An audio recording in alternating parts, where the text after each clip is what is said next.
दिवाली से ठीक पहले भारतीय जनता पार्टी ने मुख्यमंत्री हेमंत सोरेन को ऐसा गिफ्ट दे दिया है जिसकी चर्चा दिल्ली में हो रही है। ना केवल दिल्ली में बल्कि झारखंड में इसे लेकर लोग यही कह रहे हैं कि आखिरकार गिफ्ट देना ही था तो इतनी देरी क्यों की। आखिरकार भारतीय जनता पार्टी ने कौन सा ऐसा गिफ्ट दे दिया है, हम पूरी खबर आपको बताएंगे। लेकिन हां, यह जो गिफ्ट भारतीय जनता पार्टी ने मुख्यमंत्री हेमंत सोरेन को दिया है, ठीक विधानसभा चुनाव के समय उसे देखकर यही लग रहा है कि वाह रे भैया क्या गिफ्ट है। हमारे सहयोगी उदय जी इस वक्त हमारे साथ मौजूद हैं। आज हम इनसे चर्चा करेंगे कि उस गिफ्ट का रहस्य क्या है और उस गिफ्ट में जब मुख्यमंत्री हेमंत सोरेन ने उस गिफ्ट को देखा तो उनके अंदर जो स्वर गूंजे, जो स्वर उठा वो यही था कि वाह रे वाह भारतीय जनता पार्टी, हम मान गए हैं आपको। दरअसल बात ऐसी है कि झारखंड में विधानसभा चुनाव की खूब चर्चा हो रही है। बिहार की राजनीति से लेकर महाराष्ट्र की राजनीति तक झारखंड विधानसभा चुनाव की चर्चा हो रही है। और हो भी क्यों ना, क्योंकि रघुवर दास पहले ऐसे मुख्यमंत्री बने जिन्होंने 5 वर्षों तक झारखंड राज्य को चलाने का काम किया था। दूसरा जो नाम दर्ज हो गया है वह गठबंधन सरकार का है। झारखंड में टिकट बंटवारे से लेकर जो राजनीतिक दल बदलुओं का जो खेल था वह चालू था, लेकिन अब इन सब का समापन हो गया है। सबसे हम पर्दा उठाएंगे और बताएंगे कि भाजपा ने कौन सा ऐसा गिफ्ट दिया जिसे लेकर खलबली मची हुई है। उदय जी, ऐसा गिफ्ट जिसकी चर्चा दिल्ली में हो रही है, लोग पूछ रहे हैं कि क्या भारतीय जनता पार्टी के जो शीर्ष नेतृत्व है उन्होंने ऐसा क्या कर दिया। आप ही बताइए कि क्या गिफ्ट है। देखिए विशाल, पिछले कई दिनों से ये भ्रम की स्थिति थी या असमंजस की स्थिति बनी हुई थी और सारे लोग, चाहे वो सियासी गलियारे के लोग हों या ऐसे लोग हों या मीडिया के लोग हों, हर लोग ये देख रहे थे कि आखिर हेमंत सोरेन के खिलाफ बरहेट से भाजपा इतने मंथन के बाद किसको चुनाव मैदान में उतारेगी। आखिरकार पता ये चला कि कल देर रात एक आजसू के लीडर थे पहले, जो 2014 में उनके खिलाफ चुनाव लड़े थे, गमालियल हेम्ब्रम, उनको प्रत्याशी बनाया गया है इस बार। बिल्कुल। वो अभी एसटी मोर्चा में की कार्य समिति में सदस्य भी थे। बिल्कुल। तो सब लोग ये सोच रहे हैं कि आखिर गमालियल हेम्ब्रम को प्रत्याशी बनाना ही था तो इतना देरी करने की आवश्यकता क्या थी। बिल्कुल। दूसरा सबसे बड़ी वजह ये है कि भाजपा लगातार एक कोशिश में थी कि किसी भी तरह से बरहेट विधानसभा या दुमका विधानसभा तक ही या संथाल तक ही सीमित करके रखा जाए मुख्यमंत्री हेमंत सोरेन को। कल्पना सोरेन और हेमंत सोरेन को दुमका और बरहेट में ही सीमित करके रखा जाए, ऐसे कोई बड़े कैंडिडेट को लेकर आया जाए सामने। लेकिन भाजपा ये कर नहीं पाई और जब कल नाम की घोषणा हुई तो एक तरह से दिवाली गिफ्ट था हेमंत सोरेन को। बिल्कुल। क्योंकि आपको याद होगा कि 2019 के चुनाव में वो जो हेम्ब्रम थे वो आजसू से चुनाव लड़े थे और उनको बहुत ही कम मत मिला था, बाद में फिर भाजपा में शामिल हो गए। तो इस बार उसी को कैंडिडेट बना के भाजपा क्या संदेश देना चाहती है, या तो वॉकओवर देना चाहती है या तो फिर इतना मंथन करने की कोई आवश्यकता नहीं थी। हालांकि बीच में एक दौर ऐसा भी आया था जब ये माना जा रहा था कि वहां से लुइस मरांडी को टिकट देने की बात है भाजपा में, लेकिन वो अंदर खाने की बात रह गई और दब गई। बिल्कुल बिल्कुल। और लुइस मरांडी बाद में जाके जेएमएम में शामिल हो गई। ये एक तरह से ऐसा दिवाली गिफ्ट है जो हेमंत सोरेन को और मजबूत करता है। बिल्कुल। और उनका जो फासला है, जो प्रतिद्वंदी को हराते आ रहे हैं, उस जीत का फासला इस बार और बड़ा होगा। क्योंकि आप देख लीजिए कि लगभग 30,000-35,000 का फासला रहा है। 2014 से आप चुनाव के आंकड़े को देख लें तो लगभग 30,000 का फासला रहा है। इस बार आप मान के चल सकते हैं कि भाजपा ने जो दिवाली गिफ्ट दिया है बोनस के तौर पे उनको, वो उसमें फासला और अधिक होगा, 50,000 से ज्यादा का फासला होगा।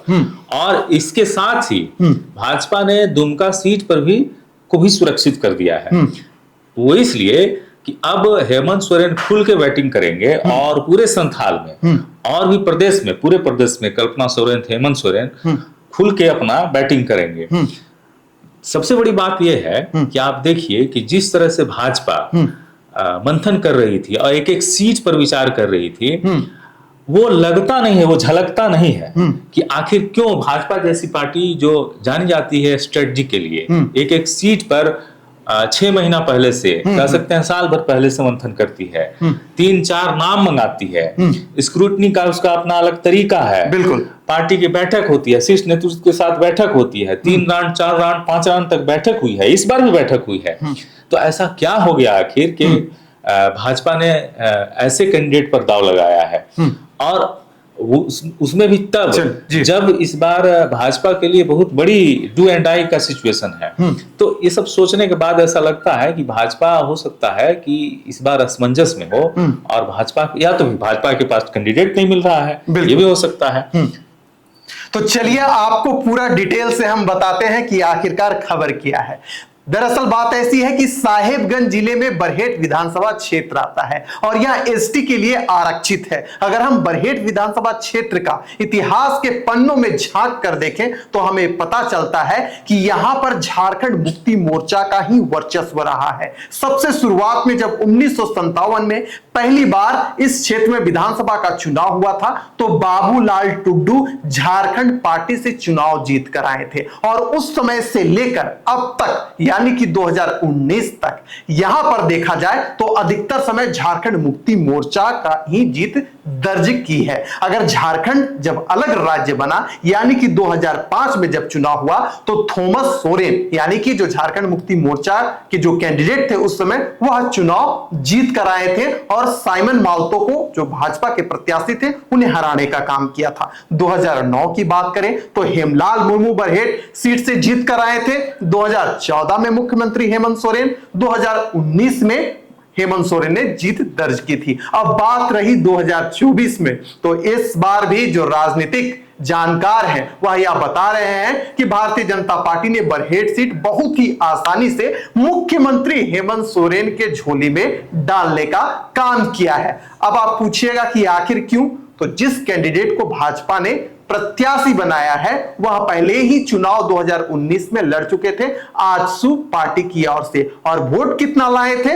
मात्र 2573 वोट। लेकिन हुआ क्या, 2024 में भाजपा ने उन्हें टिकट दे दिया, और अब जो इतिहास है इस बार का, या जो इतिहास बनने वाला है उसका क्या आंकड़ा होगा, या तो भविष्य का गर्भ में है। लेकिन आपको बता दें कि जिस प्रकार से उन्हें टिकट दिया गया और किस विचार से टिकट दिया गया है, तो दरअसल बात ऐसी है, गमालियल हेम्ब्रम जो है वो फुटबॉल टूर्नामेंट का आयोजन करते आ रहे थे और अपने क्षेत्र में इसी के लिए वो मशहूर हैं। जब भी फुटबॉल टूर्नामेंट का आयोजन करते हैं देश विदेश से खिलाड़ी वहां पर पहुंचते हैं। गमालियल हेम्ब्रम जो है उनकी पत्नी विनीता हेम्ब्रम भी सामाजिक कार्यकर्ता हैं, जनप्रतिनिधि हैं, तो इस बार के चुनाव में यह काफी दिलचस्प होगा। उदय जी, कितना फैक्टर, और जब बीजेपी का जो वहां केंद्र या शीर्ष नेतृत्व पहुंचेगा तो कितना इंपैक्ट डाल पाएगा? क्या गमालियल हेम्ब्रम को जीत दिलाने में भाजपा सफल होगी एन के प्रकार? आपकी नजर में क्या है, क्या कहेंगे? इस त्योहारी सीजन लाए लैपीकॉम से अपना पसंदीदा लैपटॉप और पाए बेमिसाल ऑफर्स। दुर्गा पूजा, दीपावली और छठ का खास मौका है और लैपीकॉम आपके लिए लेकर आया है सबसे धमाकेदार लैपटॉप ऑफर। अब आपका सपना होगा साकार, क्योंकि यहाँ लैपटॉप की कीमत शुरू होती है सिर्फ 10,000 से।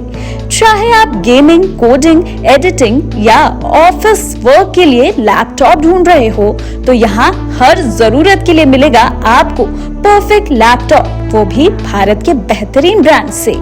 तो शॉप लोकेशन है रांची के काटा टोले स्थित Saniya hill market, first floor, shop number 2। Lapicom पर अब बिना किसी झिझक के पाए आपका ड्रीम लैपटॉप।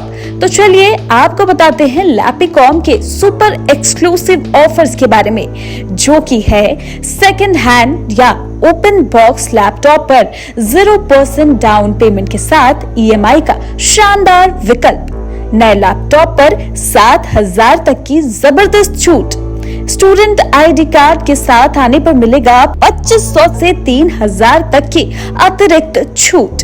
लैपटॉप खरीदते ही पाए फ्री गिफ्ट जैसे bag, keyboard, mouse pad, cleaning kit और स्क्रीन गार्ड। 30,000 से ऊपर के लैपटॉप पर पाए कैनन का नया प्रिंटर, वो भी बिल्कुल मुफ्त। और हाँ, इस फेस्टिवल सीजन में आपके पास होगा लकी ड्रॉ कूपन जीतने का मौका, जहां आप जीत सकते हैं बेमिसाल गिफ्ट्स। तो अब देर किस बात की, आज ही पहुंचे लैपिकॉम और चुने अपने लिए बेस्ट लैपटॉप, ढेर सारे फ्री गिफ्ट्स और धमाकेदार ऑफर्स के साथ। हमारा जो शॉप लैपिकॉम है, इसमें आपको लैपटॉप, डेस्कटॉप, प्रिंटर सारा कुछ अवेलेबल है। हमारे यहाँ जो लैपटॉप जो मिलता है वो 3 कैटेगरीज में मिलता है। ब्रांड न्यू भी आप ले सकते हैं, ओपन बॉक्स ले सकते हैं, सेकेंड हैंड भी ले सकते हैं। और जो हमारे पास जहाँ अगर कोई स्टूडेंट है, अगर आईडी दिखाते हैं तो 3,000 रुपए का अभी डिस्काउंट भी चल रहा है स्टूडेंट आईडी पे। और हमारे यहाँ 0% EMI पे आपको लैपटॉप भी प्रोवाइड किया जा रहा है। इवन नया तो मिलता ही है, सभी जगह आपको ये उपलब्ध है, लेकिन आप अगर ओपन बॉक्स या सेकेंड हैंड में भी लेना चाहते हैं, अगर आपका बजट कम हो तो आप EMI के थ्रू भी ले सकते हैं। और दूसरा चीज ये है कि अभी हमारे यहाँ आपको लकी ड्रॉ कूपन भी आपको मिलने वाला है। जो दिवाली, धनतेरस, दुर्गा पूजा का ऑफर जो चल रहा है, उसमें आपको कोई भी लैपटॉप या डेस्कटॉप परचेज करने पे आपको एक लकी ड्रॉ कूपन दिया जाएगा। उसमें आपको एश्योर्ड गिफ्ट भी मिलेगा। और दूसरा चीज ये है कि वारंटी गारंटी की मैं बात करूं तो 1 मंथ की फुल गारंटी और 3 इयर्स की वारंटी आपको मिलने वाला है, जो आपको ये दूसरे शॉप में आपको नहीं मिलने वाला है। अपने बुकिंग या पूछताछ के लिए कॉल कर सकते हैं 9279449923 पर। लैपिकॉम आपकी हर टेक्नोलॉजी की जरूरत का देगा सटीक जवाब। तो देर किस बात की, आए और अपने पसंदीदा लैपटॉप के साथ ढेर सारे ऑफर्स और गिफ्ट्स का फायदा उठाए। देखिए विशाल, इसमें भाजपा की रणनीति कुछ भी हो सकती है, लेकिन जो प्रथम दृष्टया जो हम लोगों को लग रहा है, जो राजनीतिक विश्लेषक हैं उनका जो ऐसा लग रहा है कि भाजपा ने ये उनके झोली में डाल दिया है। बिल्कुल, हेमंत सोरेन की झोली में डाल दिया है। अब भाजपा की स्ट्रेटजी क्या होगी? क्या भाजपा ये दर्शाना चाहती है हेमंत सोरेन को कि ऐसे कैंडिडेट की बदौलत भी हम चुनाव जीत सकते हैं? ये तो भाजपा को तय करना है जी। कि क्या वो ये दिखाना चाहती है कि मेरा छोटा से छोटा कार्यकर्ता भी एक मुख्यमंत्री को हराने की कुवत रखता है, ये संगठन की बदौलत। ये तो भाजपा को तय करना है। लेकिन फिलहाल जो लोग कह रहे हैं या जो वहां के लोगों का कहना है वो ये है कि हेमंत सोरेन ने हमेशा जीत का फासला, जो भी कैंडिडेट रहा हो, हर बार अपना बढ़ाया है। और वहां का जो सामाजिक समीकरण है बिल्कुल वो भी हेमंत सोरेन के पक्ष में जाता है, बिल्कुल। और भाजपा के पक्ष में जाता हुआ नहीं दिख रहा है। इसका सबसे बड़ा रीजन ये है कि वो जो पूरा इलाका है, हालांकि बीजेपी बार बार ये कोशिश कर रही है कि बांग्लादेशी घुसपैठ को मुद्दा बनाया जाए, और भी जो समस्याएं हैं, बेरोजगारी की समस्या, माटी बेटी रोटी की समस्या को भी बार बार उछाल रही है और उसी काट पर खेलते आ रही है। लेकिन वहां का जो समीकरण है बिल्कुल वो एकदम से इंडिया गठबंधन के पक्ष में जा रहा है, या कह सकते हैं कि झामों के पक्ष में जाता दिख रहा है। आप देख लें 2-3 जो भी सीट है वो उस सीट पे लगातार हेमंत सोरेन और उनकी पत्नी कल्पना सोरेन मजबूती से अपना पक्ष रख रही हैं। और दूसरी बात यही है कि इन किसी के भी खिलाफ, दिलचस्प बात तो ये भी है कि या कल्पना सोरेन हो या दुमका से जो उनके भाई लड़ रहे हैं बसंत सोरेन हो या फिर हेमंत सोरेन है, किसी के खिलाफ भाजपा का जो कैंडिडेट है उतना प्रभावी नहीं दिख रहा है। चलिए, तो भारतीय जनता पार्टी ने जो मुख्यमंत्री हेमंत सोरेन हो या उनके भाई बसंत सोरेन हो, खिलाफ जो कैंडिडेट भाजपा ने उतारा है वो कहीं भी टिकते नहीं है, ऐसा जो राजनीतिक विशेषज्ञ हैं उनका कहना है। लेकिन यह भी कहा जाता है कि बरहेट विधानसभा क्षेत्र में लोग चेहरा देखकर नहीं बल्कि चुनाव चिन्ह देखकर वोट करते हैं। यानी वहां पर जो तीर धनुष है, लोग उसे अपना ईश्वर मानते हैं, उसे अपना एक तरह से कहा जाए तो सम्मान के दृष्टिकोण से देखते हैं। यानी कि कुल मिलाकर जो पक्ष है वह मुख्यमंत्री हेमंत सोरेन की ओर जाता दिख रहा है। 23 नवंबर को जब परिणाम आए जाएगा तब यह पता चल जाएगा कि किसमें कितना है दम। फिलहाल इस चर्चा को यहीं करते समाप्त, दीजिए इजाजत।